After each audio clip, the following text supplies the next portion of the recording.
Welcome back to Babble On. Hello. We are a podcast crew that is watching, reacting, and breaking down episodes of Babble On 5.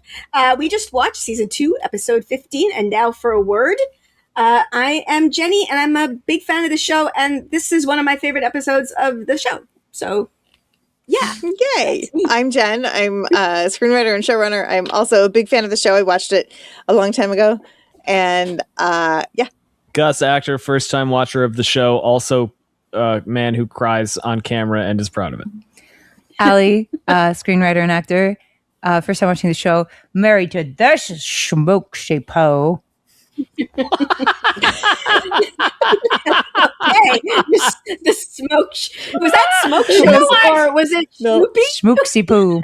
Where did that come from? I don't know. I swore in the first minute again. I don't. I like one of my favorite things to do in our marriage is to embarrass Gus a little bit with how much I love him. It's great. So one of the things we'll do is we'll like go in line like at this like a coffee shop or something. We'll go up and I'll order and then I'll go and then whatever this tall drink of water is having. Blush every time. It's really nice. He gets so pink, it's hilarious. He gets pink every time. It makes me so happy. Jen got pink like for him. It's so I did. Yeah. I mean, it's not fair to do that to fair people. We're fair people who can't help it, and we just like blush without any thought to it at all. It's not fair. Well, it's really funny because I feel like he's much more pink tinted than me. Jenny doesn't have much time. I'm sorry. Okay, this is important and good This is stuff, but relevant. Jenny only has so much time. This is relevant. This is true. This is true. It's relevant. It's always relevant. The Babble On podcast was our last best hope for a deep dive. A self-contained discussion, 4 hosts strong, located in the neutral territory of the Zocalo. A place of commentary and analysis for 2 veterans and 2 newcomers. A shining beacon of fandom, all alone in the streaming void. It was the dawn of the streaming age, the year the great theories came upon us all. This is the story of Babble On. The year is 2026.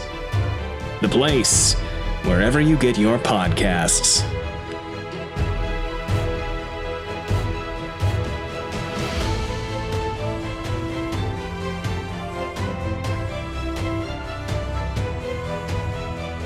This episode was written by JMS and was directed by Mario DiLeo, which is why there was not a big spout of flame when the console burst. Yes, if it had been Jim, the whole ship would have blown up.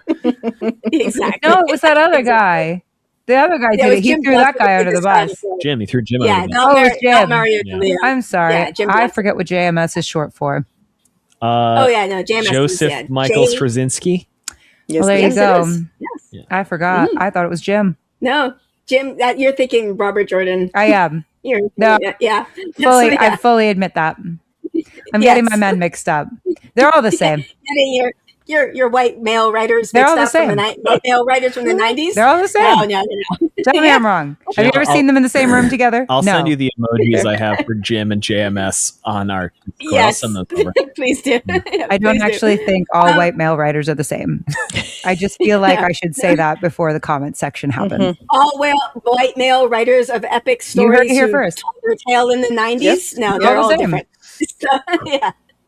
Okay, so let's get into it with this episode, though. Like I said, this is one of my favorite. Like when I think about this show, this is one of the episodes that I think of, and I just love the conceit of it, like of seeing our characters from the outside and how well it's done, and how. I mean, I think you caught on this. I think you said a few things, but like the way that they did it, it's all happening on Babylon 5, and yet it is revealing a lot about what's going on Elsewhere? Oh my God. Yeah. The The entire fucking galaxy? propaganda engine that's churning its way through the interstellar news network. With that Didn't you know it would be that way, though? stupid fucking senator. what was his name? But Gus, they lit a car on fire. Senator Will Slouch. someone think of the property Senator damage? Slouch. Yeah. Ronald Quantrell. Senator Slouch. Yeah. His name Quantrell. Ronald is that way. Quantrell sounds like a bad guy's name. Does. That's a bad guy's name. I loved here's the thing. Ronald D. Moore saw this episode, and then he wrote that one Babylon 5 episode with Lucy Lawless in it. I don't remember that Babylon 5 episode. You should. It's a load-bearing episode from a plot Babylon 5 episode? Battlestar Galactica Battlestar Galactica. I was like, sorry. When you said the Lucy seen a Lawless future thing, I episode? was like, Lucy Lawless was on Battlestar Babylon? Galactica. She was on I Battlestar. was like, Gus, have you seen a future episode and you Nope. have not told me? I am full of shit and wrong. Battlestar Galactica. To the comments. Speaking of, I'm gonna plug a completely different thing, but Katie Sackhoff is doing reactions to Yes, she Battlestar is. Galactica. Oh my and God. It's the best fucking thing She never in watched the it. world. Watch. No, Get she it. watches And the guy who's with her, and like at the very beginning, It's her the husband? Trisha Helfer, Yeah. because you know she and Trisha Helfer are like still best friends, but then like Yeah, there's yeah. the Trisha Helfer thing at the very beginning That's of the Battlestar hottest best friend Galactica. duo that exists, Are by the they way. not? It really is. Yeah, it really is. Oh my God. They once did I a know. bike tour Yes, they across did. North A America motorcycle tour. and did like live streams. Were you in their chat with them? Because you and I might have Probably been in their chat at some were. point. Oh my God. Yes, over at the same Teddy and time. I were destined to meet, whether it was going to be there or here. Yes, absolutely. 6 degrees of separation, or no, Right. invisible strings. Mhm. Invisible strings. Yes. Really? Yes. Oh my God, that's hilarious. Anyway, that's a completely separate thing. But yeah, I don't remember that episode, but I am rewatching Battlestar now to keep up with Katie Oh my God. Sackhoff, Yes. The second that episode starts, you're going to go, oh, this one. This one. Oh yeah. Okay, Look, okay. you were talking about it. I was like, this sounds like something from Battlestar. And you kept saying just that. I was like, oh, okay. Jenny, I'm just going to tell you, it's the first episode with Lucy Lawless in it. I do Which one's remember Lucy Lucy Lawless on the show. Her I- character's Xena. name is Deanna Beers. Yes. Yeah. And yeah, I'm not there's- going to say anything else. Oh, I've So, seen a lot about the Battlestar Galactica. Yes, you I have haven't not seen finished all it of yet. Well, that's because We got to we go can't get back in to this the fight again. beginning. We can't get in this fight again. All right, we only have so much We have time. to get back to Yeah, this yeah. show. We have to get back to We this show. can't get in this fight So- again. Not on the internet. I have to say something really quick about the show because I said right at the beginning, I was like, wait, I know her from a soap opera. She's from a soap opera. Okay, it's Kim Zimmer. She was on Guiding Light for years and years. Yeah. She was on One Life to Live, which I do think that One Life to Live was probably one of the best written and acted soap operas, and Guiding Light was as well, really solid. But she is a phenomenal actor. She was one of the best soap actors, is one of the best soap actors I think ever. And she's a Michigander. Yeah. And she's a Michigander. Hey! Yeah.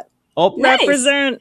You can hear it a little bit. Yeah. Not as much in this. Normally in her other voice, I can hear it a lot more. But anyway, so shout out to Kim Zimmer and her great work being a douchebag reporter. awful. Yes, and I think they hunted because there's a notes in the Lurker's Guide about like we're waiting on cast, and I think she was the main linchpin of the casting for this. And this she was great. episode, She so was they had to great. find it, right? She was perfect. She was really, really good. Yep. Much better than what the fuck was that nightmare reporter's name from the first season? Marianne.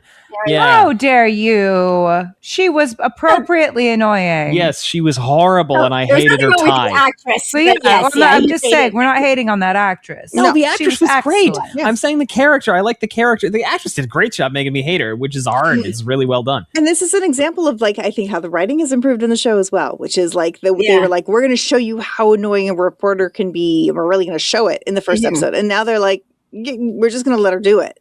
And Yeah, let Yeah. her actually do it. Yeah. And they made like a point of saying like we've negotiated and gotten permission to be on the CNC again, whereas like Marianne just seemed to She walk just in busted in. and be like, Captain, your So- comment. And Jeff was like, "What? Jeff, what are you doing?" why are you Yes. here? Like, why are you here? Whereas in this case, you seem like it actually felt much more legitimate and professional. And And it makes sense Yeah. that Trash Jim is going to encourage Press Corps to be able to do what I assume was supposed to be a bit of a hatchet job against Babylon 5. Look, I don't know. I just kind of feel like we're leaning towards state-sponsored media in this show based on Senator Slouch being like, we got to keep the good reporters around, not the fake news. Right. Like, look, maybe I'm reading into this a little bit, Little bit. but it certainly... I don't think we are reading into it at all. It certainly seems like she's kind of leaning into, and it's kind of like the premise of the show in the first place was like, should we bother to fund Babylon 5 when it doesn't directly benefit Earth? Yeah. In a material way. yeah. Yeah. And like that seems to be one of the core conceits of the entire show. Yep. Is self-interest versus interest of the community as a whole, and in this case, community. I'm saying interstellar community. But Yeah. regardless, like that feels like something that Trash Jim is going to be in favor of. I wasn't going to bring this up this early, but I did want to talk about this. But you just bringing up community, that thing that Delenn says at the end about humans, Yep. just sort of fits in with that. Like does the community, is it more important to take care of the community? Both up so bad? Yeah, the thing that primed us for Bruce to make us both weep. No, Jesus Christ. Those two were like a 1-2 punch right to the fucking face. We don't have Jeff to do the physical punches, so now we just soul puncher. Now we just get the two soul puncher. Please have an episode by Jim Johnson. Now we just have the two most earnest people in the world punching you right in the face, right in the heart. Right. Yes. Yeah. It's devastating. Yeah, but I know some people were a little like watching people go through the show for the first time. Some people found that a bit almost, I don't know the word, Mary Sue-ish for humans. Yeah, like say humans are sure, that it's way. Saccharine. Yeah, whatever. I don't care. I needed it. There's right a now. lot going on in the world, and I need it. It's let me have the saccharine happiness. Every franchise about humans. Yeah, every sci-fi franchise, fantasy franchise makes humans have their specific thing, and sometimes it's like we're highly versatile. Like in Stellaris, humans get a base +1 to everything. I think. Or in D&D, it's like humans get a base. Their stats are pretty evenly distributed. But something that both Star Trek and, as far as I can tell... No, please continue. As far as I can tell, Babble On 5 are doing is, Jen, it's the same thing. You pointed out the one time. I'll never forget. That's why her microphone, for the podcast people, her microphone came loose again. Leans into is that humans are highly community-oriented creatures, and this actually reminds me of kind of a shit post I saw on the internet once, for lack of a better term, where somebody was like, humans are so unbelievably social. We are such unbelievably social creatures that, like, we seek out social bonds with everything and everybody. Like, this thing looks like it has a face. Yes. I'm going to give it a name. We go out, we find a community, we build the community, we make a social bond with people in the community, we find people online, we build social networks with people we've never met. I mean, 90% of the people watching this podcast right now, I've never seen you, I've never spoken to you. And I probably never will. I probably never will. But, you know, there's a parasocial relationship here. We draw a face, as you said, on something. We say, this pencil kind of looks like it's got a face. I'm going to name him Margaret. And then we're friends with the pencil. I got sad when I sold my first car, because I gave it a name, and it was really sad to sell it to somebody else. I sobbed when we sold our most recent car. We social bond with everything. We social bond with animals. And then somebody pointed out, it was really funny. It was like, what do we do with outer space? We go, surely there are some people we can make social bonds with out there. Let's just blast everything we can out into outer space so we can make social bonds with people out there. So it kind of makes sense. I mean, is it a little bit Mary Sue-ish? Cute. We're so cute. Oh my God. Yeah, we're just like little monkeys who want to make friends. We're just monkeys who want to make friends and kill each other. But sometimes we kill each other.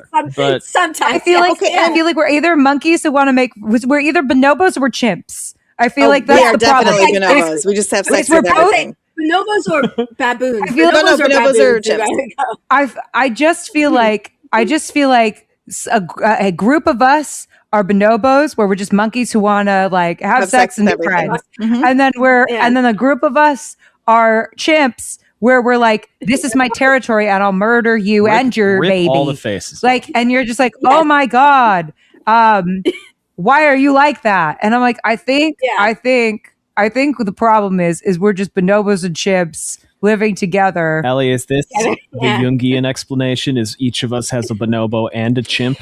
Actually though, wait, hold on. Whoa, wait, no, for real though, because like if our chimp is our shadow self, okay, walk with me.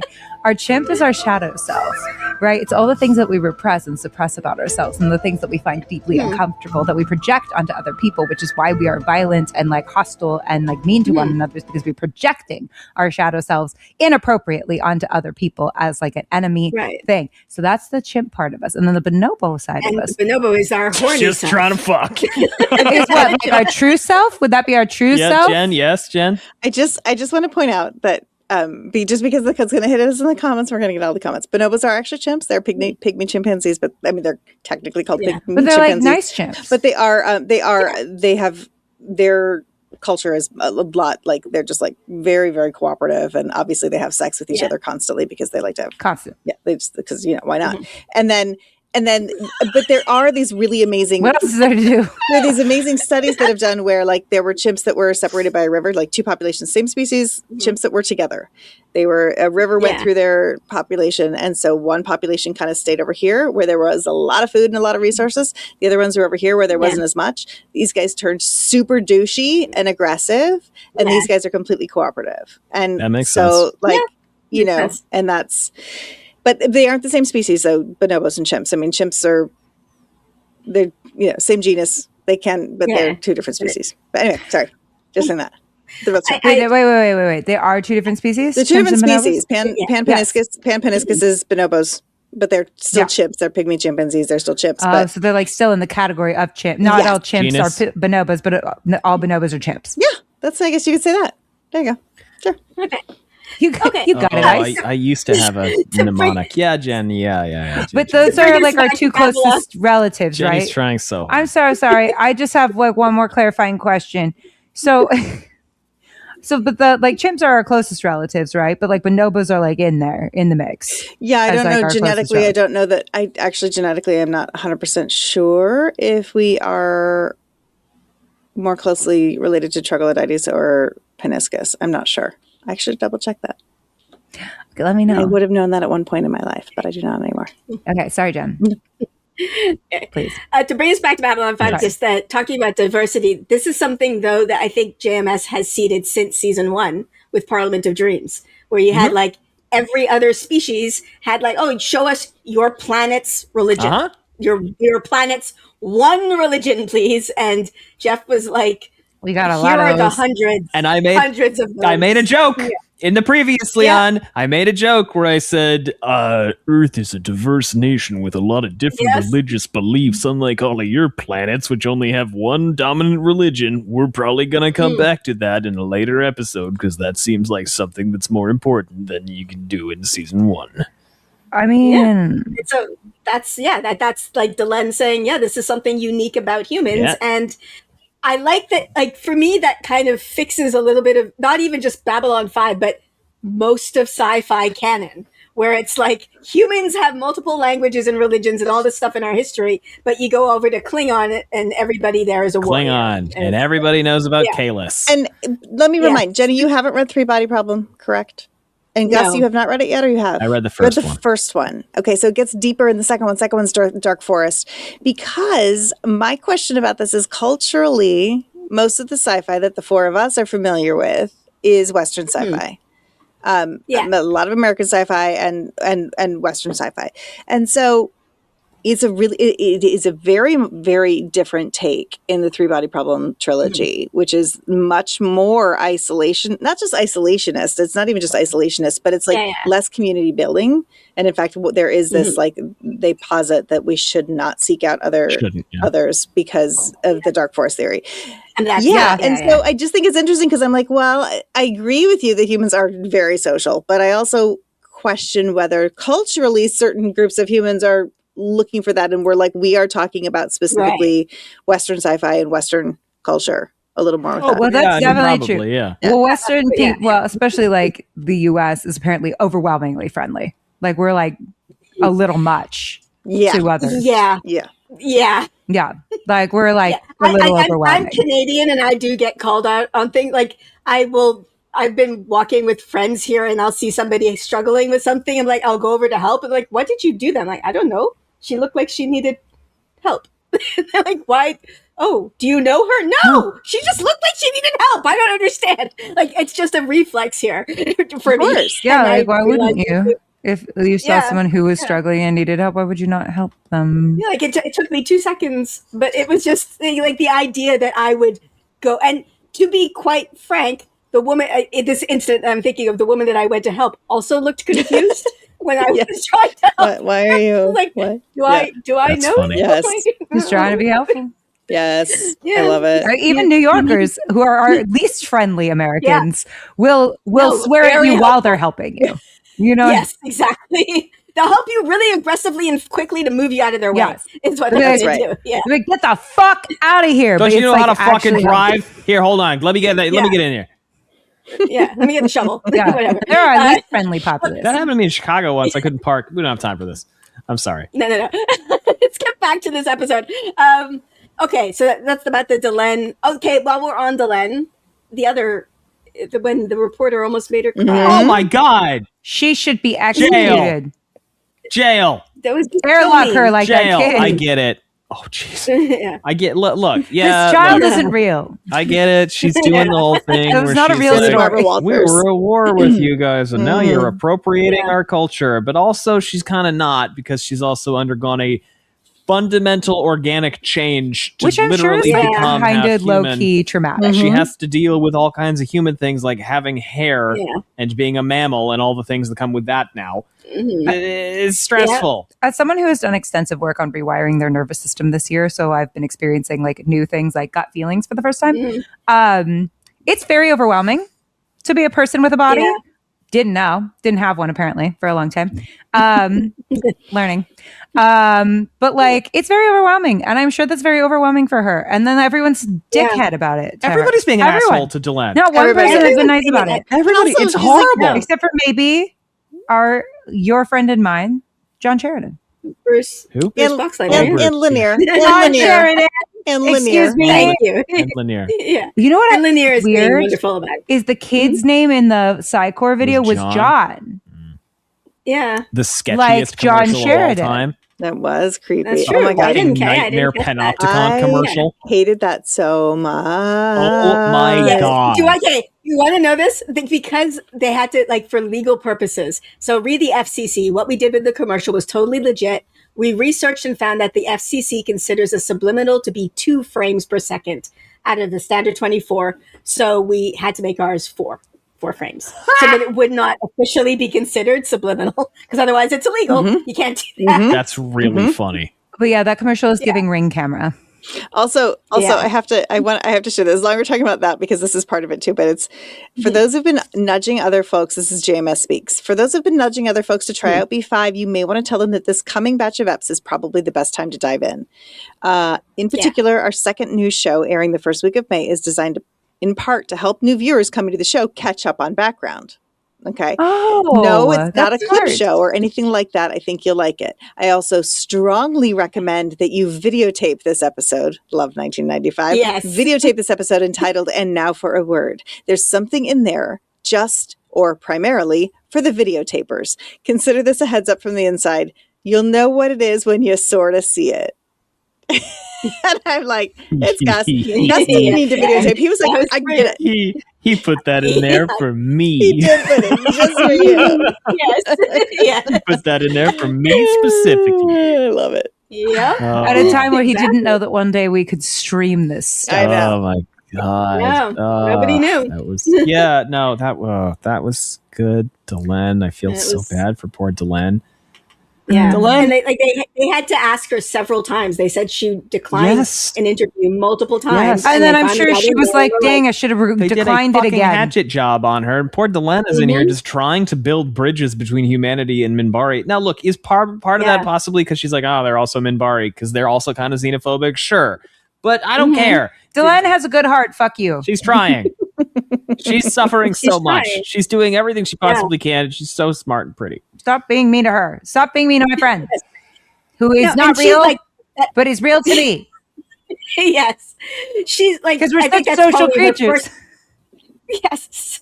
That's her first interaction with probably Western, or human media. Right. And it was somebody yelling at her like, hey, you killed a lot of us and now you're wearing our face and we hate you. Like that was her first.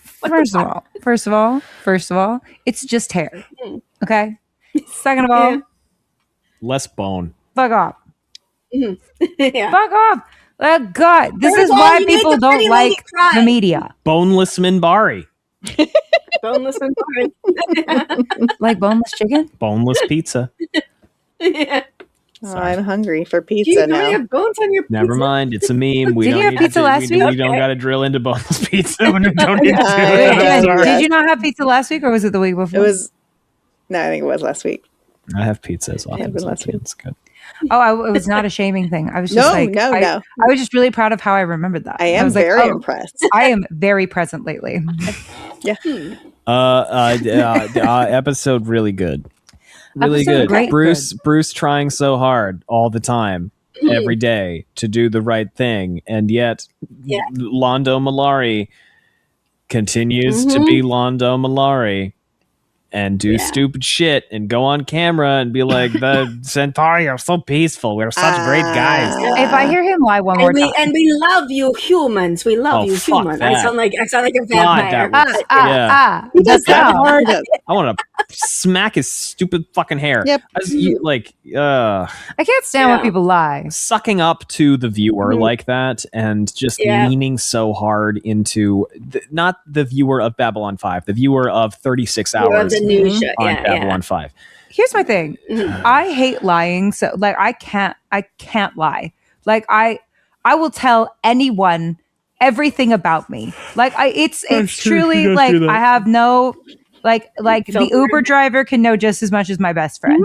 Like I've never met a stranger. I don't have secrets because they make me deeply profound. Like obviously, like if it's a child or something, I'm not going to tell them. I have a limit, but sure. On what's appropriate. But like even so, like I'm pretty open about everything, and I really do not understand liars because I'm like, do you not get sweaty? Do you not know? Do you not know that this is wrong? Like, do you not feel in your soul, in your heart, that this is the wrong thing to do? Like, I can't even lie about little shit. You know what I mean? And then I just sit here and I watch somebody just blatantly lying to God and country. And I'm just like, how do you sit with yourself? And like, how does one, I just don't understand. Like one time, okay, this is an example of my crap that I'm working through. My friend and I, we went to karaoke. Okay. Very low key. But our song was like a while from that moment. And we were both kind of getting tired. And she goes up and like talks to the guy. And I come back and she's like, our song is going to be next. And I was like, why is our song going to be next? And she's like, well, I went up and I handed him $20 and he's going to put our song next. And I was like, that is wrong. That violates the rules of the line. That's social contract. I was like, there's a social. I was so upset. I couldn't stop talking about it. I was like, Emmy, this is wrong. We did not deserve to go next. We did not sign up to go next. We signed up to go 15 songs from now. This is wrong. Like, please tell me that when you got on mic, you were like, excuse me, everyone. I would like you to know we cheated our way up here. No, basically, it's like, do not go up there and say anything. It's just like, Ali, this is how the world works. And I was like, not my world. Not my world. This is not. She's like, everybody wins. We win and the guys win who are working the thing because they get $20. And I was like, well, what about the 15 other people who are in line in front of us? And she was like, well, they should have brought $20. I was like, what is $20? This world is going to shit a handbasket. Yep. So this is how I feel about things as small as karaoke. Right. And about our place in the karaoke line. Because she was like, everybody wins. And I was like, it's not everyone wins. We have violated the code of conduct. You know, of the karaoke. I got to point out 3 weeks ago, Londo and not Londo, but the Centauri shot up the ship full of women and children because they're like, it's got nukes in it. Right. And then this week, they were like, these ships, this is just carrying your average everyday MacGuffins. I forgot about this. On there. Lo and behold, they were carrying fucking nukes. How do you sit with yourself? How do you look at yourself in the mirror? We have very good suggested evidence that the Narn ships were not actually carrying nukes, but were actually carrying women and children. I can spin team with the best of them, of course, right? I can spin team, but I have to believe that thing is true, at least a little bit. For me to spin team it. I think that's how Londo does it, though. I think but he does not believe. There's no way in hell. Well, there's no way in hell he believes any of that. He thinks it's okay because they're not going on the station. Yeah, they're not. That's what his thing. He's just like, we're not bringing it to the station, and it's our sovereign rights. It's outside the station. Okay, but he said things like they started this war when he knows goddamn well. He knows goddamn well that he started the creepy. It's his fault. The Narns did declare the war. Declare war first. So how do you sit with yourself? How do you sit with yourself? I haven't forgotten that the Narns attacked Ragesh 3. I haven't forgotten that. How much Instagram are you watching to avoid the thoughts that go through your head? Both of them were agitating for a war from the beginning. However, at this point, the Narns are getting royally fucked I know Jakar was like, propaganda. No, it's not. I'm sorry. When you're fighting against the creepy shadow demon goblin genie man plus Londo's crew, you're cooked. Question. Yeah. I have a question. Yeah. What did Jakar say to the creepy shadow demon goblin genie man? You should watch that again. I want the Centauri stripped down. Like it was because basically that's got to come true at some point. Because that is coming. About because this episode was amazing. Okay. But that's got to be coming. Jenny, we can do this another time if you'd rather.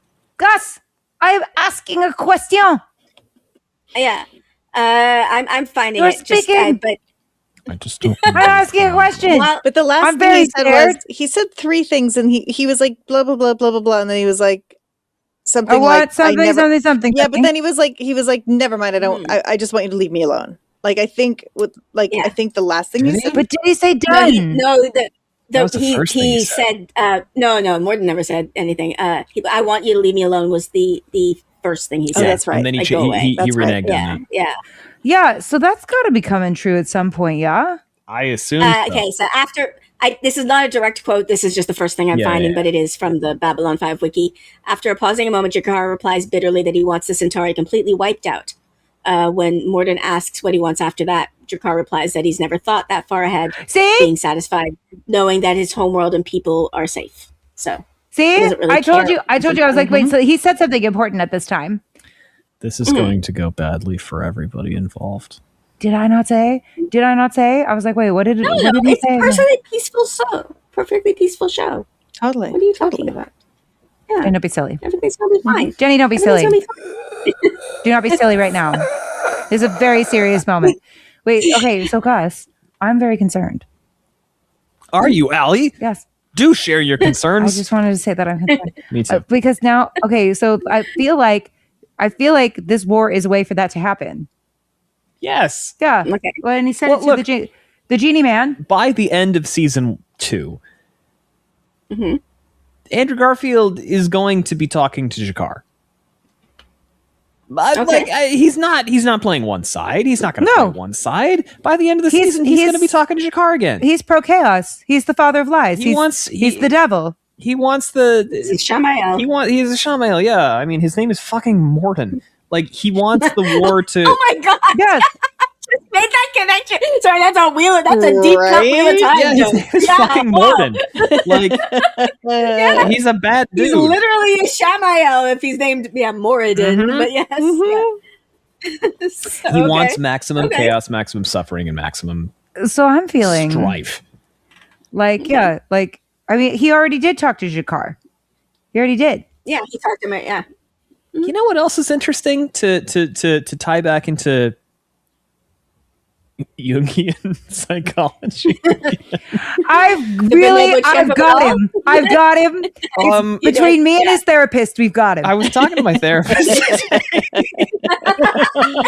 And we were talking about the shadow, and I haven't mentioned to him that I'm doing Babble On 5, but we're talking about the shadow, and he was talking about how the shadow is usually the way that it manifests, the shadow in this case being the evil that many people do. Manifests often as a result of one's own guilt. I've said this. I know you have, but I heard it again today. Okay, well, I just wanted to. Yeah, no, you're on top of the world. Get my flowers. But we were talking about how, many times one's own internal guilt is something that you then take out on other people. Yeah, it's shadow projection. Yeah, I feel bad because I was unable to such and such thing. I didn't achieve what I wanted to achieve that I said I was going to achieve. So now I'm mean to other people who are working for me, and because I feel like they aren't doing enough because I didn't. Right. And so now I'm going to make my child fulfill my dreams for me. Or that. And it is not a very healthy parent-child dynamic on me that Londo, probably despite the way he's behaving, feels a great deal of guilt.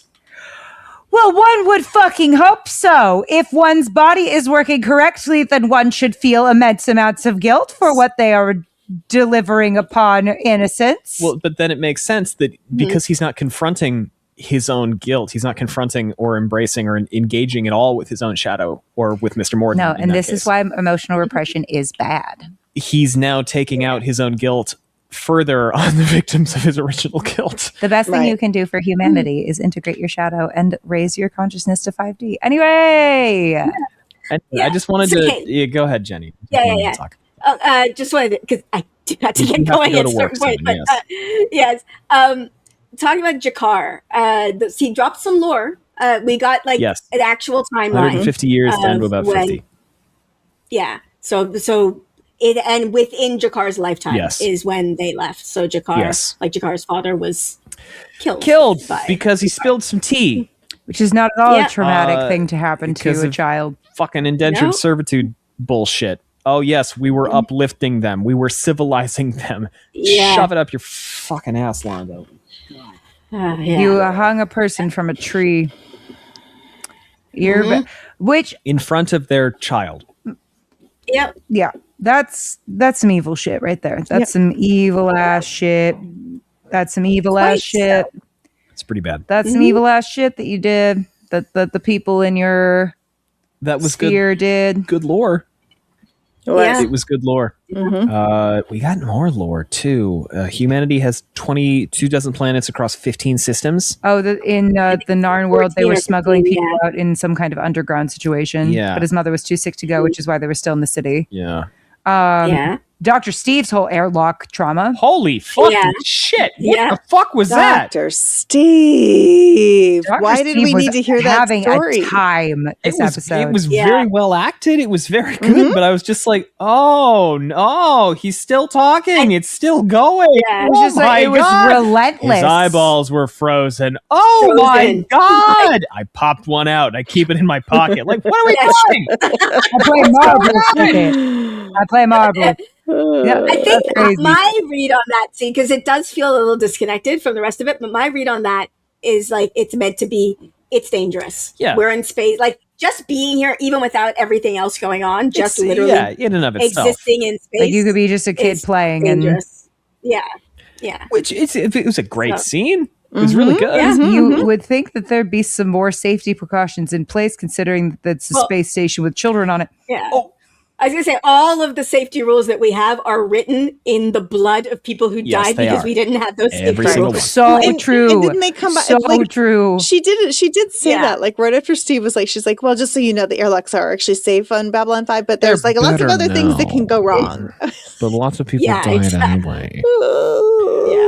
This is not strictly relevant, but safety regulations. That's never stopped us before. Safety regulations and sci-fi and people being in space and vacuum made me think of this.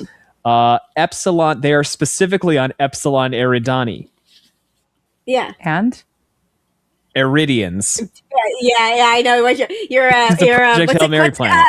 Project Hail Mary, yes. Which the movie's coming out so soon, and I can't wait. Yes, it is. I love. I see. I've read that book like 5 or 6 times. Nice. It's really, really good. Wow. It's really fucking good. I have not read it yet. Do not watch any of the trailers if you haven't read the book. They all spoil something. All of the trailers spoil something major that happens 30% of the way in. We need to stop this. Well, it's a premise thing. I understand why they're doing it. I know, but Jen, you and I, and we need to just commiserate right now on the fact that people keep doing this where they will put out a movie and then they put out a trailer and you're like, well, I might as well not go see the movie now because I've seen it. Right.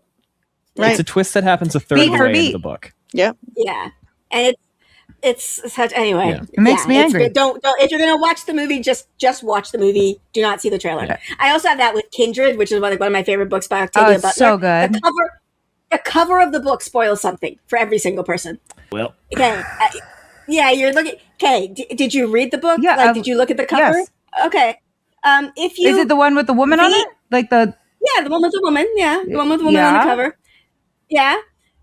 If you don't look at the cover, you do not.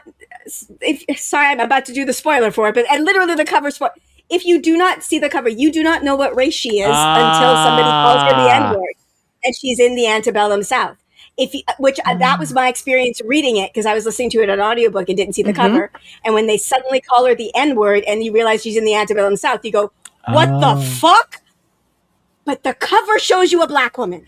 And so if you go into the book, I went into the book knowing that she was black. So yeah. So that wasn't a surprise to me. Like I knew I knew the premise going in. The premise, yeah. So no, that was a gut punch. If you don't know it, it's a gut punch. Oh shit, that's a very different. It's a very different experience if you suddenly, like, at the moment that you find out she's black is also the same moment you find out that she's in the antebellum South. And it's boy. Whoa. Yeah. It lands on you like a brick or an anvil. Anyway, I'm just annoyed with people spoiling things that are the premise. And don't watch the premise. Don't watch the trailer for Project Hail Mary. Good trailer. Yeah, just gives away a major thing about the book. Yes. I just don't understand why marketing does this. Why do we give things away? Anyway, I mean, I will tell Zach to read it now before we go see it. Yeah. And Project Hail Mary? And what? Mm-hmm. Project Hail Mary? Fucking good. Oh, I have no and. My and was just and anything. And Jenny. I do have an and. Yes. This show was it's called "And Now for a Word," which JMS does point out. You said it when we said "And Now for a Word." That sentence is not complete. Yeah. Yes. Did you catch who the sponsor of this episode was? Psi Corps. No. It's Interplanetary Expeditions. Oh, I did. Yeah. Do you remember Interplanetary Expeditions? Wait a goddamn minute. What? Mm-hmm. Bruce's wife was on an No? Yes? No? Jenn is saying no. I'm saying nothing. But I thought she was on an interplanetary expedition. Oh shit. It's in there somewhere. Infection. They got that weapon. Infection. Like Interplanetary Expeditions were the ones who went to Ikara, whatever, to get the weapon, and they were also the ones who showed up at the end when they were like, "This is really dangerous." We gotta and they take showed this up, back to Earth and shoot people with. Yeah, god damn it. Yeah, Interplanetary Expeditions that's what they do. They go around looking at dead worlds and using their technology, and they're the ones who are sponsoring this. Show. And there was also Psi Corps involved, so there could be some. So great. We have the people mind controlling the special children, and the let's find ancient weapons. By the way, groups working together. They intentionally cast a little blonde child for that. What? Well, I'm not saying this to you two. That's two people who look like everyone's favorite whistle. I am saying to the viewer, because somebody, I guarantee you, commented, "It's not Nazi, you blah blah blah." They 100% did that on purpose. As two people who have both played Nazis in different projects, more than once. You know how many productions of Diary of Anne Frank I've been in, guys? But as the Nazi at the end that comes and murders the family, that comes and spoiler alert for Diary of Anne Frank. Oh God. But Gus has played more than one time the guy at the end who comes in and rounds up the family.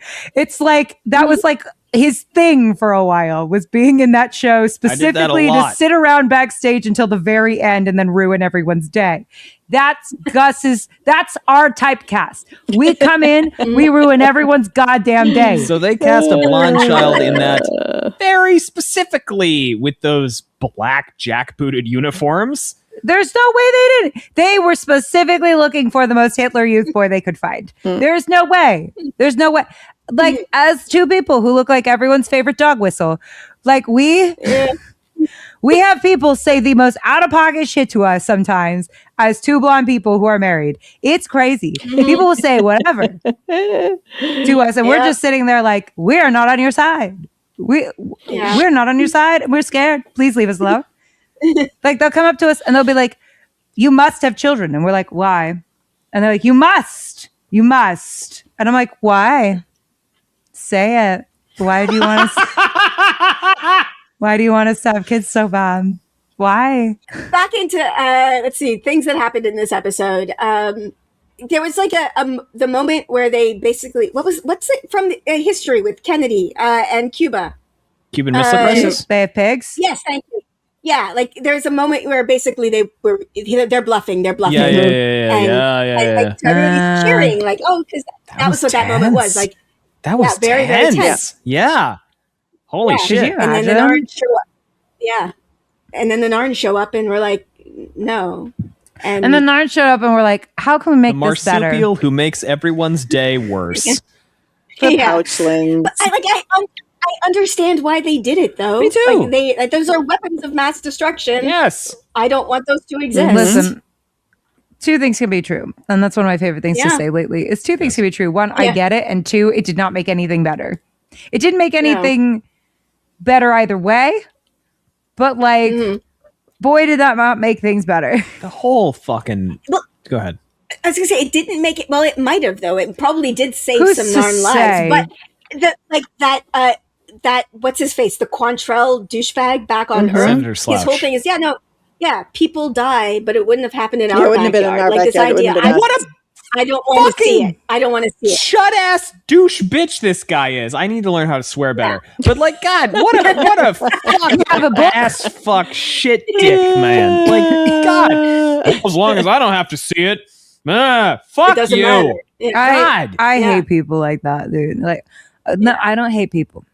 I'm rephrasing. I don't hate people. I strongly dislike that attitude, though.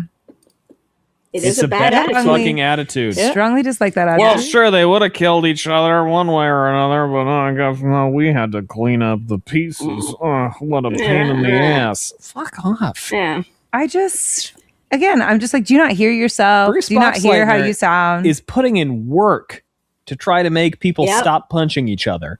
He's the anti-Jeff. Not that Jeff would be encouraging the punching, but Jeff had a slightly punchier resolution style. Well, Jeff would have just punched Londo and Jakar in the face and been like, "Damn it, see it, man." Yeah. But and he would have punched. He wouldn't have punched the reporter because she's a woman, but but he would have punched the camera because she was mean to Delenn. Did you notice that the cameras were floaty things? Did you see them? I did see one. Yeah, when she was interviewing Ivanova, the little drone. Yeah. So we really are living in the future. Perky Ivanova. Fuck off. Perky Ivanova. But that was like when you talked about the camera shouldn't be in the middle of the room. It wasn't a dude with a big camera. It was a little flying drone. I don't like her. I don't like calling her Perky. And someone in the comments gonna be like, "What's wrong with Perky? It just means happy." Oh, fuck off. That's right. That's not her. No. And she also mispronounced her name, Ivanova. Ivanova. Yeah, that was good. That was good. Yeah. Yeah. I'm like, you're a bad researcher. Anyway. Yes. I do have to get going soon, but I want to touch on Bruce's speech at the end. The one that made us both cry. Rendered you both into tears. Yes. Yeah. About seeing the ancestors making our life worth it. And for I don't know, any thoughts on that? It was a beautiful moment. The camera even was pushing it on him. This is the older I get, the more I realize that I do not exist purely as an entity doing things for himself. The older I get, the more I realize that I am part of a connected chain of civilization and humanity that is stretched back to the dawn of time and hopefully will stretch far, far, far into the future.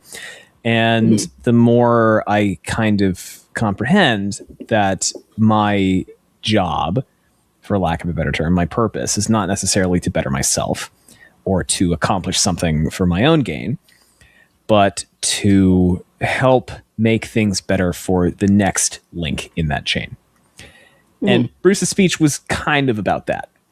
To my reading, look, this is where I am in my life right now that I'm putting stuff on. I don't know. But that's what it sounded like to me. Bruce's speech. I think that's just a literal retelling.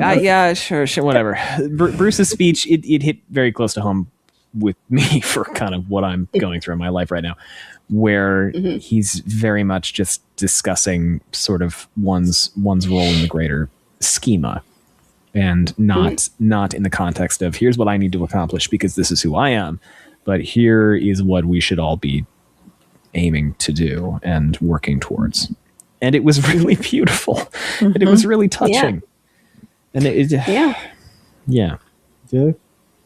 I suppose when I was younger, I had this intense obsession with historical tragedy. I think we all go through a phase. Maybe not. It might just be your thing, but that's okay. It might just be a me thing. But I was like always struck when I was reading those stories about like the tales of people that were helpful in some way to a lot of people or like a few people. And so I was always like somebody who kind of had this hope that their life would be useful in some way.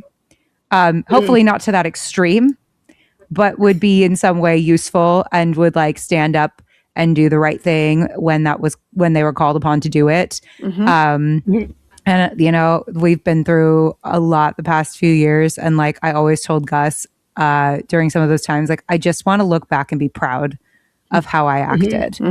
You know what I mean? I just want to look back and be proud of how I acted. And I know that one day, like, our children may ask us about this time period. And I want to be able to look them in the eyes and said, we did everything we could and we did our best. And like that we stand by the decisions that we made at the time. And so, I guess, I've always hoped to be of use and I've always hoped to be a helpful person and like a person with integrity. And I feel quite fortunate to say that on the times that I feel that I have been called upon to make some very difficult decisions, I stand by the decisions that I made and I'm very proud of myself for those things. But being a person of integrity is not a necessarily easy thing to do. And it's not always clear cut what those things are, like what the right decisions are. And even when you do make the right decision, there is a cost. And so I have been reflecting on that lately because of personal things that have been happening in my life. And so I felt a bit throttled because this was a hell of a time for me to watch this because I literally am going through a time in which I have been called upon to make a decision of integrity that also has a pretty ginormous personal cost. So and I'm proud to say I made the right decision, but it was fucking hard. And like now I'm seeing the culmination of that decision right now. And I'm not going to go into what that is because it's personal, but like, fuck. Yeah. That's pretty awesome as a speech to listen to right now. But also I feel like I got hit in the face with a cinder block. So I needed to go make tea. Bruce Boxleitner can say whatever he wants. He will always. I want to hire him to like talk to me about. I want him to read me Jungian philosophy. That's what the show is. He's basically doing that. It's basically doing that. True. This show isn't political. This show isn't like about hard truths and really intense topics. No, it's a stupid sci-fi show. I honestly get mad at people who say that because I'm like, you're actually making the show sound dumb. Like the show is very meaningful when you think about it in the context of like, it's trying to say something. Like don't belittle your own show. Thoughtful show. Why are you belittling the show you love? That's so weird. Ali was about to throw hands with a member of her family because we said, "Oh, Babylon 5." She went, "Oh, it's really cheesy, isn't it?" And Ali was like, "I'm gonna fight you. This is my face. Fight you." I was like, "I'm glad that was your face." Like, no, it's actually about deep socio-political issues. I was talking to some friends of mine. They were like, "Yeah, Babylon 5 falls short because it takes itself very seriously," and I go, "Because it is." It takes itself very seriously. Like, Star Trek is a little more tongue in cheek. Babylon 5 takes itself too seriously, slinky. And, and I was like, watch the show now. Yeah. First of all, I am so confused as to why taking something seriously or like being earnest is a problem. Yeah, I don't. Why do people dislike this? Yeah. I personally think the world could use more earnestness in it. Yeah, not everything has to be a subversion. Not everything has to be like that's one of the things I'm going to talk about. It's one of the things I like about Wheel of Time is it's very earnest. Like this is a story about good versus evil and people trying their best, and they're all trying their best all the time, even when they suck. Like it's just, I just like that earnestness sometimes. Yeah. What's wrong with being earnest? To be cringe is to be free. Jenny, you got to go. I do. I was gonna say I do have to go. No. We're gonna do can we do the great cancel later, Jen? I've already figured we'd do it. We'll do it. Sorry, we're chatty Cathy's. No, it's good. No, it was a good episode. Like I said, when I think about this show, this is one of the first episodes that comes to mind. I could talk about this for another 45 minutes. Oh my God, easily. I know. There's so much to it. There's so much. And y'all have fun doing that some other time. And we're never even going to tell you when. You won't know, and you won't be able to clock us for time. No, Yeah, I you won't won't. be able to time But you know us. what's Whoa, fun? there you You go. upload a YouTube video, and I can see when I stop talking. That's true. That's true. Yeah. All Okay. right. My friend. Good night, Love you. everybody. Well, we're kicking you guys out because we're going to keep talking, but we're going to keep talking later. Yeah, sometime. Yes. All right. Bye. Ah, my friends! You have reached the most dangerous part of our journey, the Grey Council. Here we speak of things that must not be spoken. Secrets, betrayals, spoilers. If you are not ready, turn back now. But if you dare to proceed, I promise you it will be magnificent. Oh, Mr. Garibaldi! All right, we are back for the Great Council and another day. No, it's the same day. We just did. Well, you did a wardrobe change. I know. I was going to say. I feel like I shouldn't have changed clothes, but I should have put the same clothes back on. I'm trying to hide that I'm in different clothes. That's fine. It's too late. Cat's out of the bag. Yeah. We I mean, ran we out- did. Yeah. We ran out of time. Yeah, I had to run off to and work. we said it. So all of y'all who are listening to us now, you know, like that. Literally 10 seconds ago, your time. We said we're going to finish this later. Exactly. So Exactly. it's later. Yes, it's like 2 days later. Yeah. So, yeah, good episode. Mm-hmm. I like that is not. It's not an episode that makes me cry, but it's an episode that I love, and it made Gus and Ali cry. I know.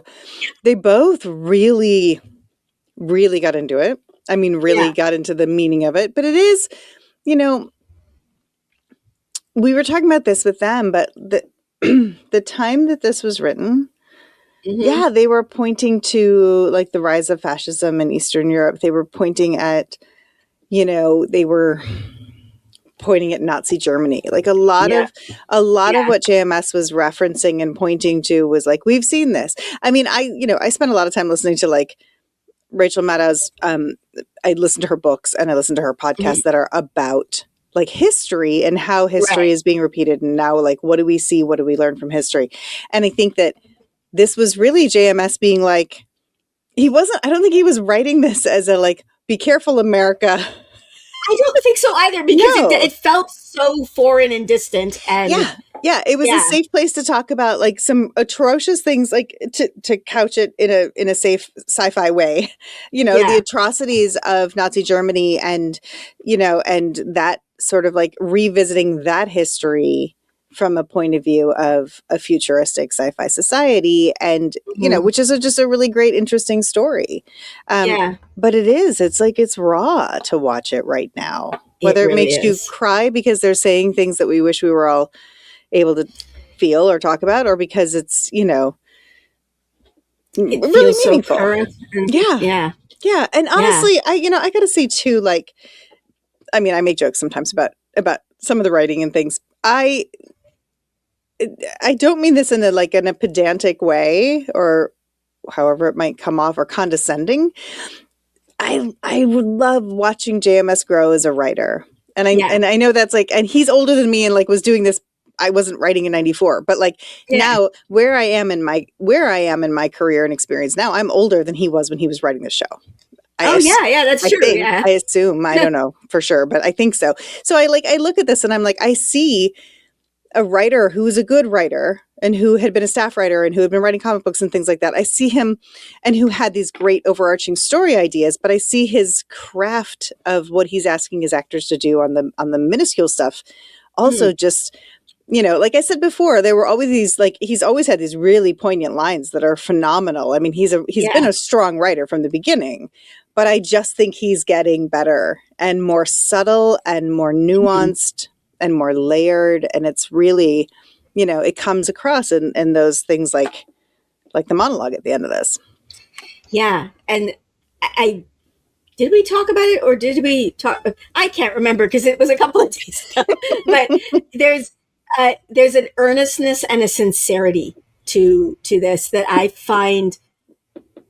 I'm going to say it's weird, the word I'm about to use, because I don't think this was weird at the time, but I find it refreshing because there's a lot of, and it's not that I don't like these stories, but there's a lot of stories where it's like everything is morally gray and we've got anti-heroes. It's not that Babylon 5 doesn't have morally gray characters, right? But the characters are trying to do their best. Yeah. And we want to root for them. And I appreciate and find refreshing the earnestness of that, and like that monologue at the end where it's just, hey, this is hope.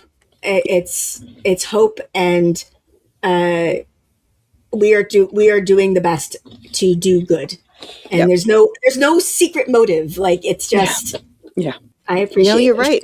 I mean, and honestly, I feel like to some degree, earnestness fell out of fashion in film and TV, and it had to be in the same way that teenagers have to like cover up when they're being earnest and like throw a joke in, so they're like, because it's really vulnerable to be earnest. It's really you're showing your true self, and so I think that a lot of earnest shows today, or shows that have a message or want to say something, even today, sort of disguise it in, like a Fallout, or something. Like Fallout I love Fallout. I think it's a great show. I haven't seen season 2 yet. I'm super behind. We meant to watch it in December when it dropped and we didn't.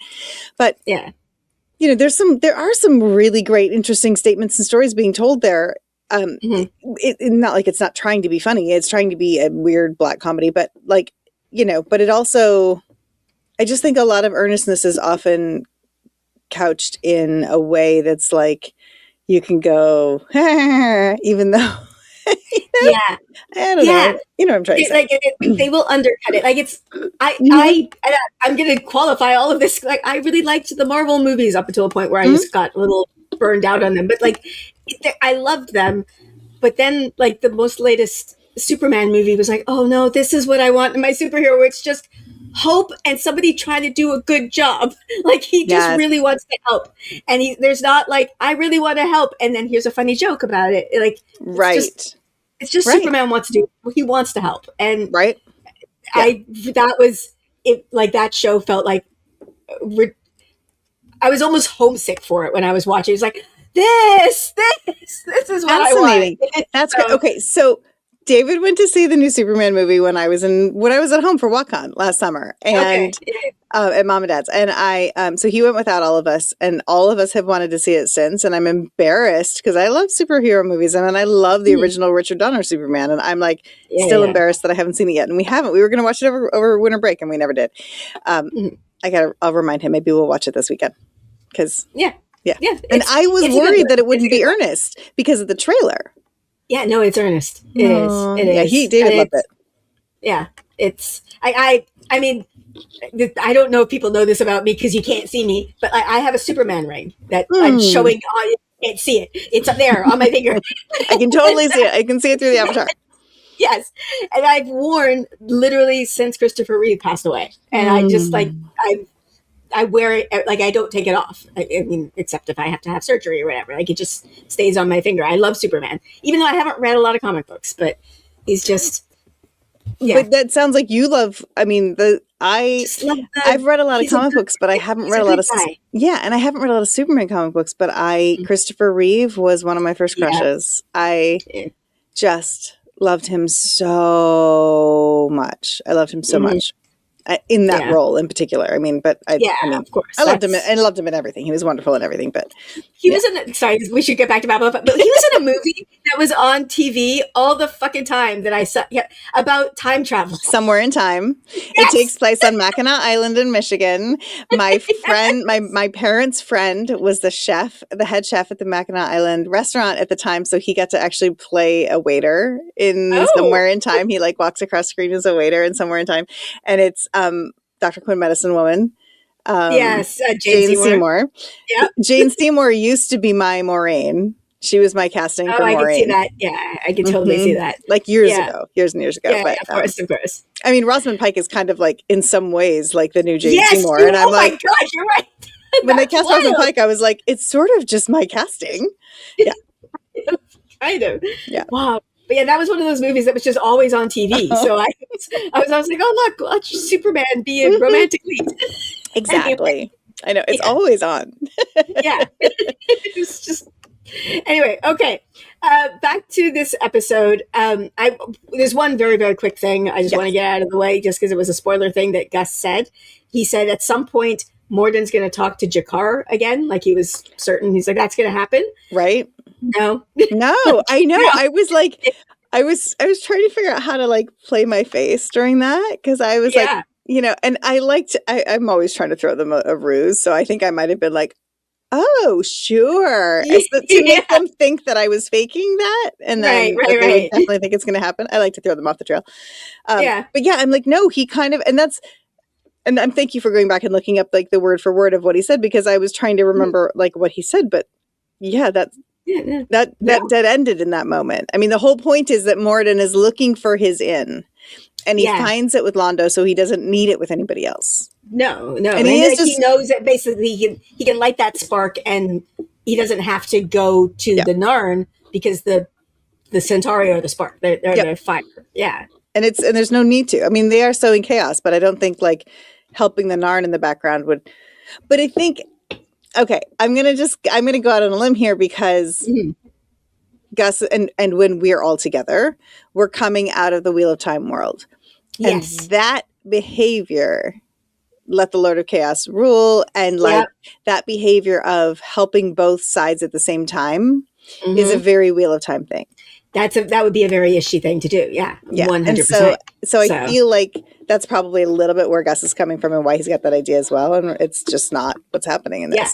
Yeah. And to be perfectly honest, I could see in, say, like a world, nope, this is not an idea. This is not an idea, qualifying it. This is just whatever. you feel free to take these words I say. I don't care.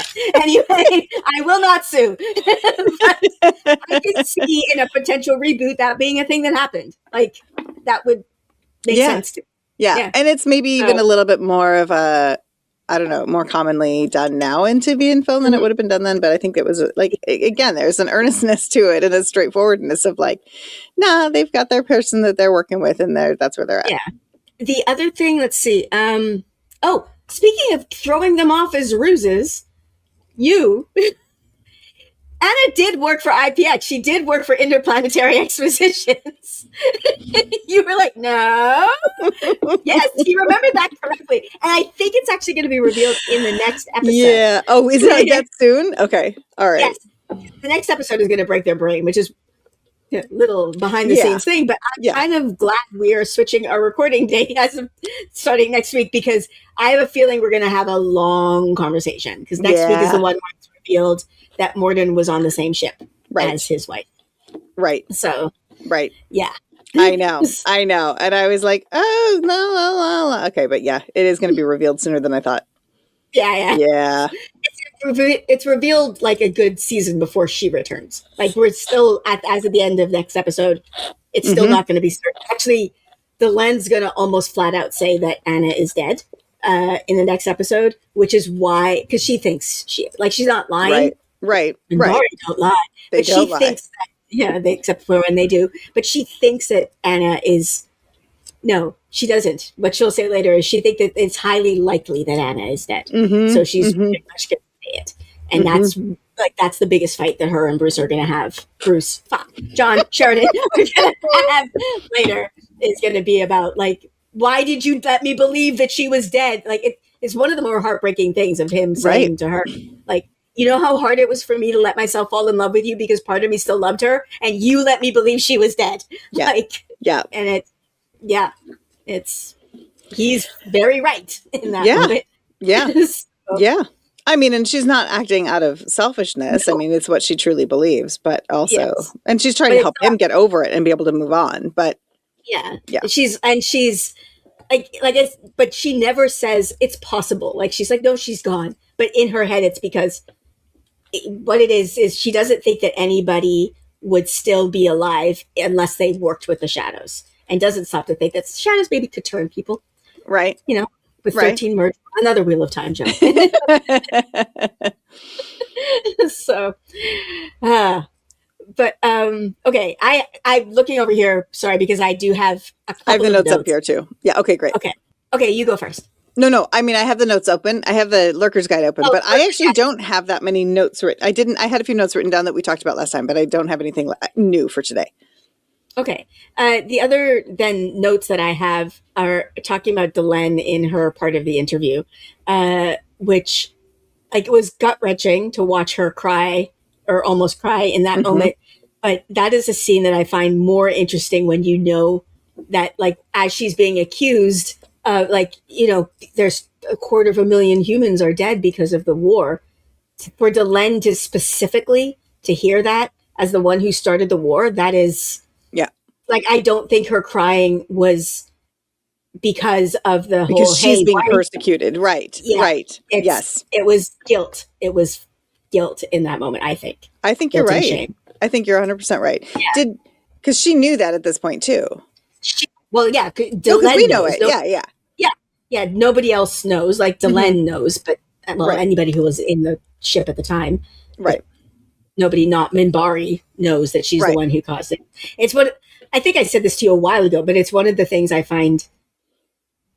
I don't know. I see it discussed very often, but I feel like Delenn is the inverse of Londo in that, like, Londo is the precipitator of this Narn-Centauri war, and Delenn was the precipitator of the Earth Minbari war, but Delenn didn't do what Londo did. Like, where Londo is like, I made this decision, I feel bad about it, but I don't know. And he let it go on for so fucking long to the point where millions, possibly billions, died as a result of his decision. Whereas Delenn, like days later, was like, wait, fuck, no.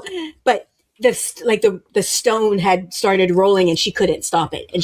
But she tried. She did what Londo didn't do for way too long, is that she tried to stop the stone. She tried to stop and ultimately did stop it. Yes, I mean, she was the one who made the call because she was pretty sure he had a Minbari soul. Yeah. With the Vorlon telling her what, like the Vorlon gave her the guidance, but she was trying to stop it. So there is that. Like, I don't see that get discussed very often, that both Londo and Delenn started a war. So.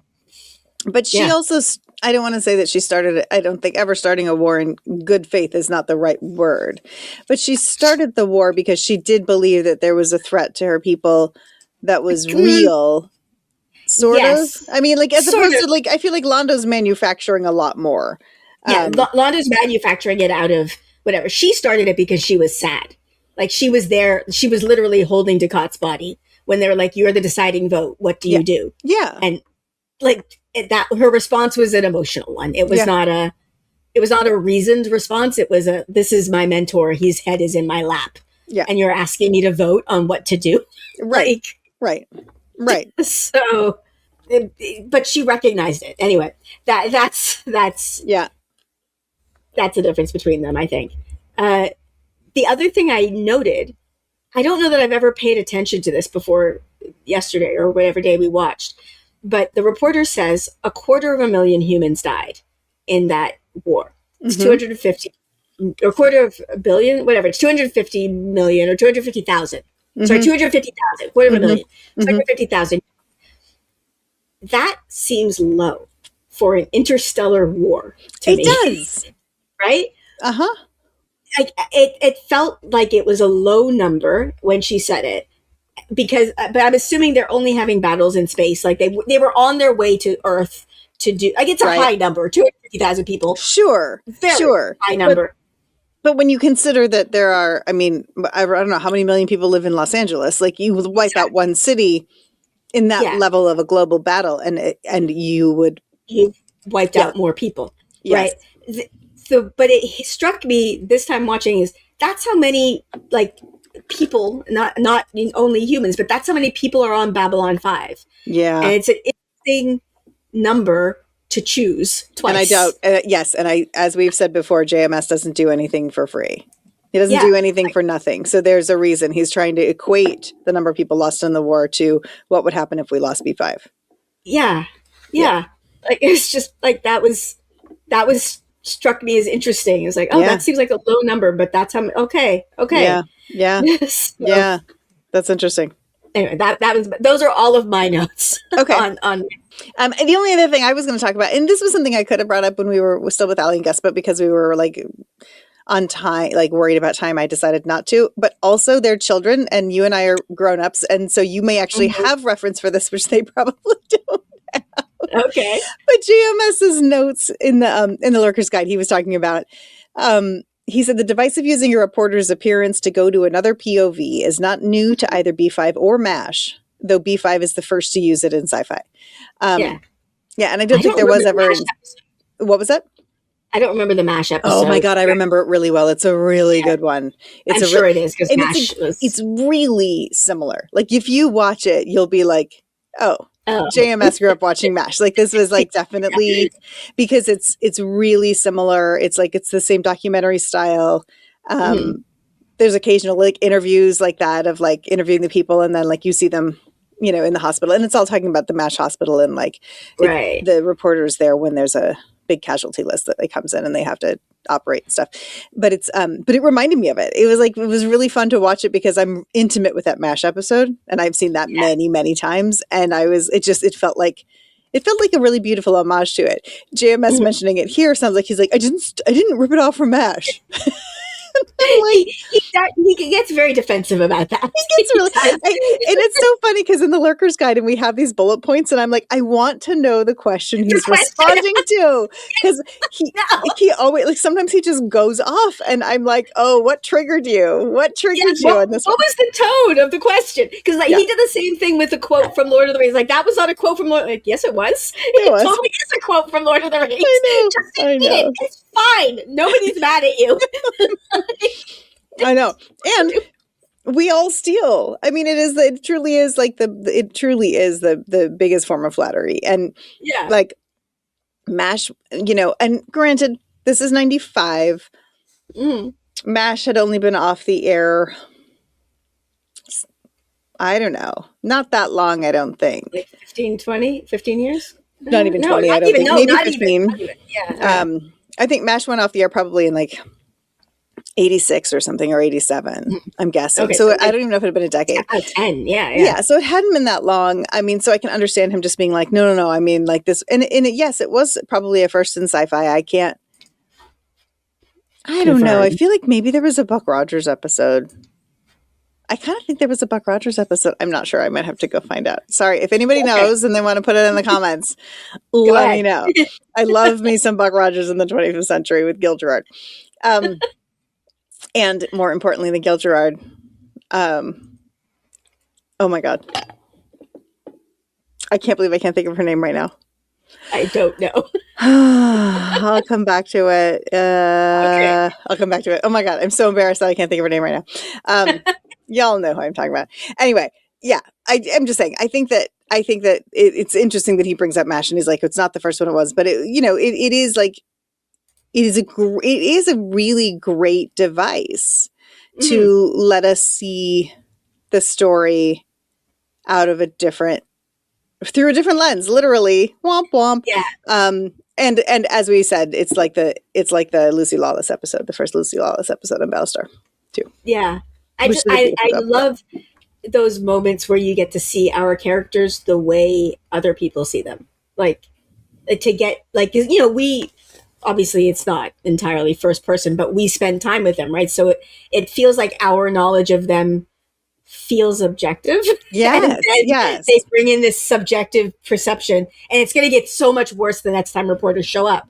But it's just like, oh, this is how. And right now, like I said, I know that they're, and it was obviously, especially with the senator, a bit of a jingoistic Earth first perception. Yeah. But they still like let Bruce give that beautiful monologue, and that was still on the news, and they still were framing it like, no, humans are doing a good job. Like we're helping, and they were framing it in a positive way. It was still pro Babylon 5. Yeah. Yeah. It was. I know. Which it was like they weren't wrong with, like at the beginning they're like, oh, I think this is ready to be a hit piece. This is like the intention of this is to show that B5 should get shut down, blah blah blah. But and whether it was that the reporter was just a good enough reporter to actually show both sides of it, or if it was that there was some intent to have it like come out. Anyway, I think the way I'll read it is it's sort of the way. Like I'm not American, but so I'm maybe speaking out of turn here. But there is a feeling like Americans have that I sort of get when you watch them. It's like, okay, I may not like them, but it's American, so we're gonna stand behind them and still support them. Like that was the feeling of it's still us out there doing a good job.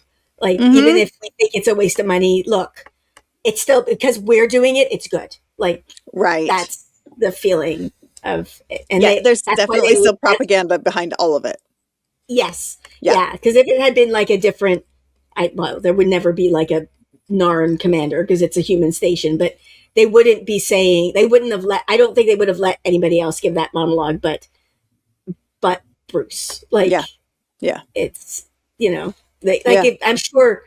sure if Jakar had given a long speech about it, like it wouldn't have worked. Right. Know?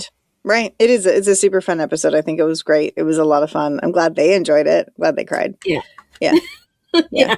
Oh, I do want to say too, they did we've done a couple of Steadicam CGI composite shots. He says it's in the Worker's Guide, but not that much. And now for a word, you'll sometimes see a floating recorder and CNC moving around. That was a Steadicam in use, and we composited in the CGI.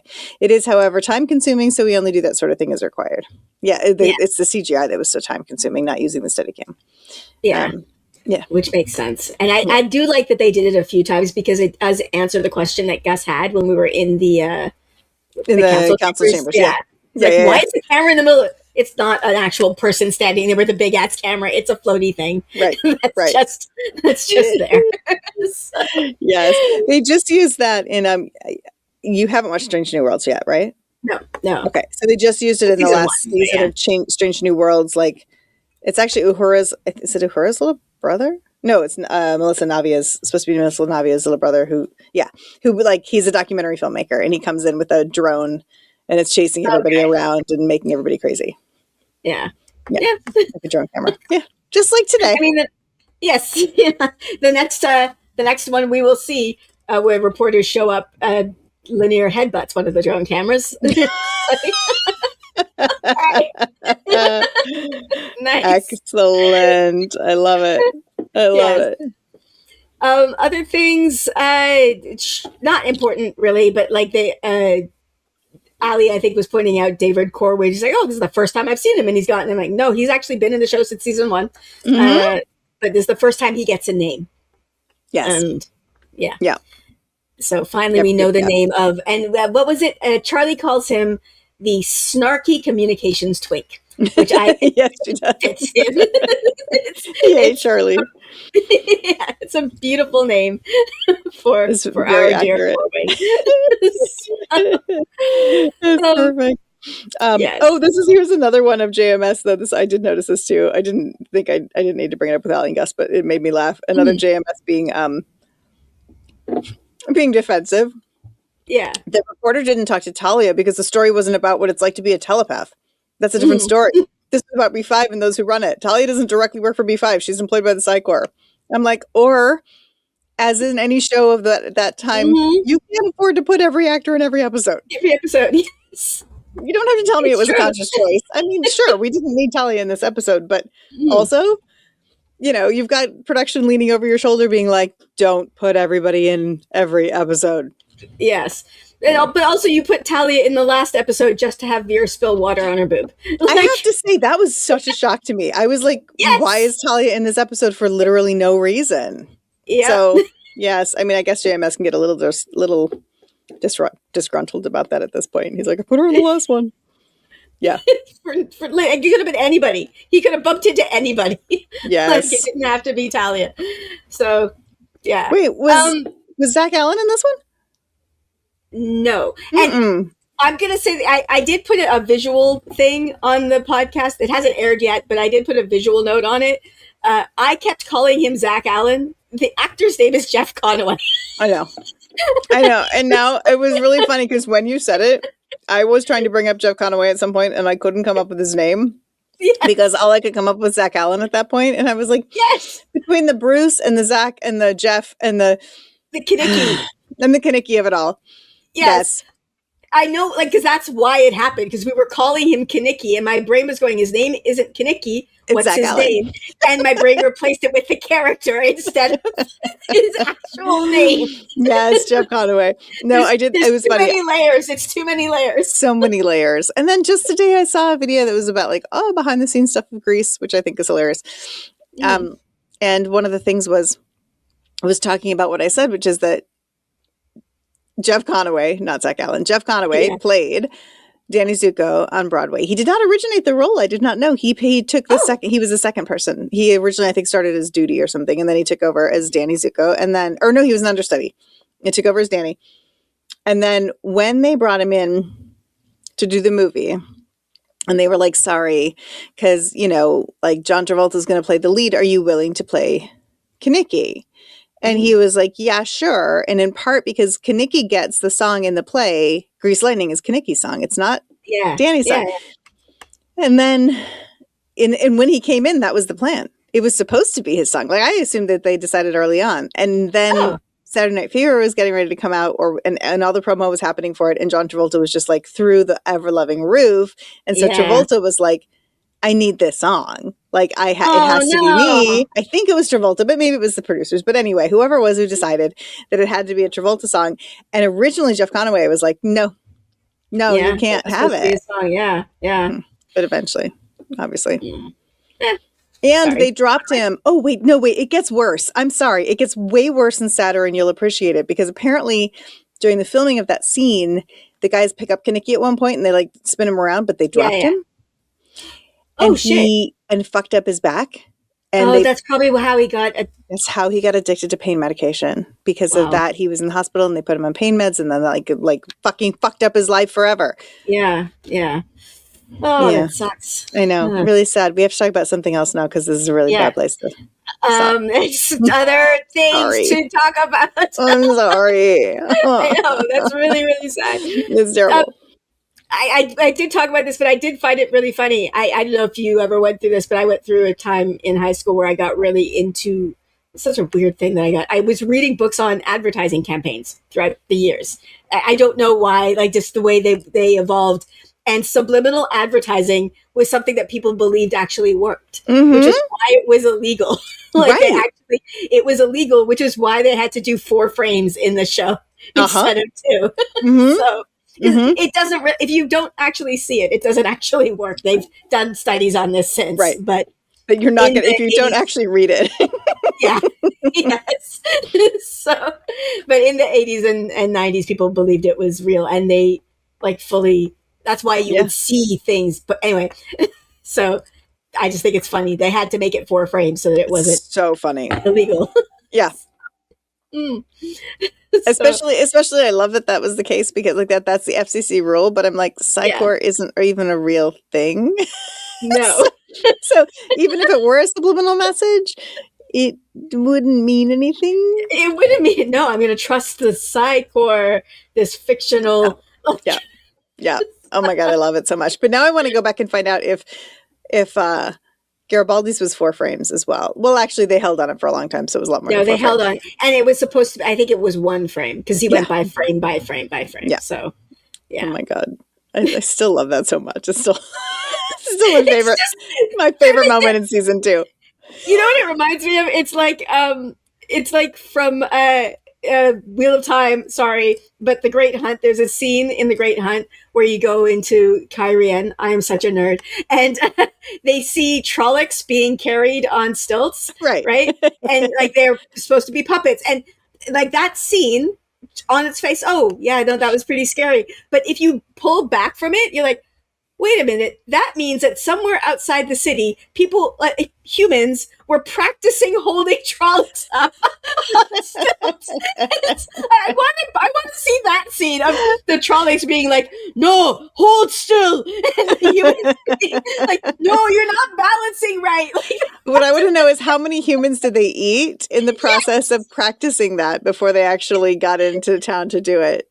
Yes, that had to happen because, behind the scenes of that scene with Garibaldi, he had to okay, I'm going to stop it, draw in the cartoon bubble. I know, and I'm going to say something provocative and weird too. I love it so much. Oh my god. Anyway, all right, that's a happy note. We can end here now. Yes. Yes. So thank you so much for joining us, and next week I think is going to break Gus and Ali's brain a little bit. Yeah. So yeah, I'm looking forward to that. Break their brain. Yeah. And yes, you can.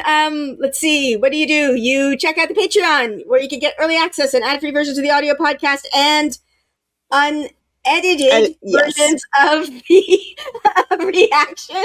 And you can join the Discord, and there's a super secret channel for just patrons. Shh, it's totally top secret, and I never say this on the internet where everybody can see it. So, and you can join that. And hey, people who there get to hear the previously early. Yes, shh, that's top secret though. It is a lot of fun, but it's very secret. Yes, very secret. Yeah, nobody knows at all. And rate and review us. I still forgot to ask us about reading the reviews. I don't know if you have any. Yeah. So do that and like and subscribe. Oh, and I think I always forget. There's a hype button apparently on YouTube, only on mobile. So give me a hype us up. Hype us up. Yeah, do it. I'll stop this now. So do all the